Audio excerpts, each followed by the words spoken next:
ఏలో దాసోత్సవానికి ఎమ్మెల్సీ ఇచ్చే టైంలో కూడా మీ పేరు ప్రస్తావనకు వచ్చింది. సుమన్కో లేదంటే ఆర్ఎస్ ప్రవీణ్కో మీరే నాకైనా ప్రవీణ్ కుమార్ కైనా ఇవ్వండి అని అడిగినట్లు ఒక చర్చ. అటువంటిది ఎమ్మెల్సీ ఆలోచన మీకు లేదా? అటువంటిది ఏం లేదు. అసలు ఆ చర్చ తప్ప అది ఎట్లా వచ్చిందో ఏందో అసలు ఆనాడు అసలు నేను ఎమ్మెల్సీ టికెట్ అడగలే, పార్టీ కూడా నన్ను నాకు ప్రవీణ్ ఎమ్మెల్సీ గారికి ఇమ్మన్నారా మీరు? లేదు. అసలు నేను ఎమ్మెల్సీ అడగలే ఒకటి. రెండోది పార్టీ నా పేరు ఎమ్మెల్సీ చర్చలో లేదు. అది ఎట్లా స్ప్రెడ్ అంటే ప్రవీణ్ కుమార్ కి ఇమ్మని ఏమని అడిగారా? అది కూడా ఏం లేదు. నేను ఒకరికి ఎమ్మెల్సీ టికెట్ ఇవ్వని కేసీఆర్ గారికి చెప్తాను అంటే ఉన్నారు.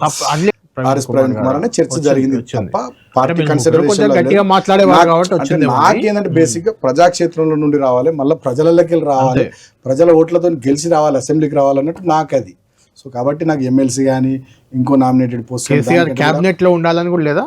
నెక్స్ట్ ఇప్పుడు ఇక క్యాబినెట్లు ఉండాలా, ఎక్కడ ఉండాలనేది కేసీఆర్ గారు నిర్ణయిస్తారు. దాన్ని నేను కెనాట్ కామెంట్, ఎందుకంటే అది అధిష్టానం చూసుకుంటే సార్ చూసుకుంటారు. మీకుందా అని అంటున్నాను నేను. అది లేదు సంగతి. క్యాబినెట్ లో ఉండాలని ఉంటది కదా ఎవరైనా రాజకీయ నాయకుడికి. క్యాబినెట్లు ఉండొద్దని ఎవరికి ఉండదండి. అదే అంటున్నాను అనమాట. క్యాబినెట్లు ఉండాలని డెఫినెట్ గా అందరికి ఉంటుంది, అది వేరే విషయం. కానీ రాజకీయ సమీకరణాలు, జిల్లా సమీకరణాలు, కుల సమీకరణాలు, సీనియారిటీ, జూనియర్ వచ్చాయి కదా మీకు. ఎంపీ, ఎమ్మెల్యే, జిల్లా అధ్యక్షుడు, మధ్యలో ప్రభుత్వ విప్పు అన్ని అయిపోయినాయి. మిగిలింది చూద్దాం. ఫైనల్ గా కళ్యాణ్ గారు నేను ఒక మాట చెప్తాను. నేను నా గుండె లోతుల నుంచి చెప్తున్నాను. నేను మీకు యాక్షన్ డ్రామా చెప్పాలి కాబట్టి చెప్తాను.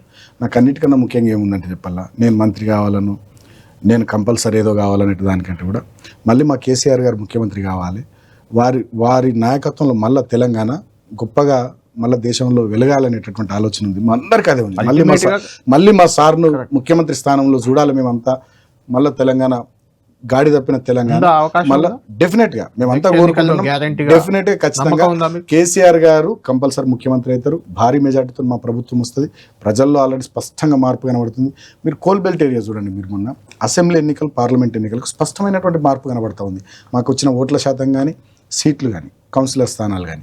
అదేవిధంగా రూరల్ తెలంగాణ మీరు చూడండి. రూరల్ తెలంగాణలో కూడా బ్రహ్మాండంగా గ్రామ పంచాయతీ ఎన్నికల్లో స్పష్టమైనటువంటి మార్పు వచ్చింది. మున్సిపల్ ఎన్నికల్లో మా క్యాడర్ ఎట్లా కొట్లాడింది మీరు చూస్తున్నారు కదా. జనంలో మూడు ఉంది. సో నేను అనేది ఏంటంటే మళ్ళీ సార్ ఎప్పుడు బయటకు రావాలి అప్పుడు బయటకు వస్తారు.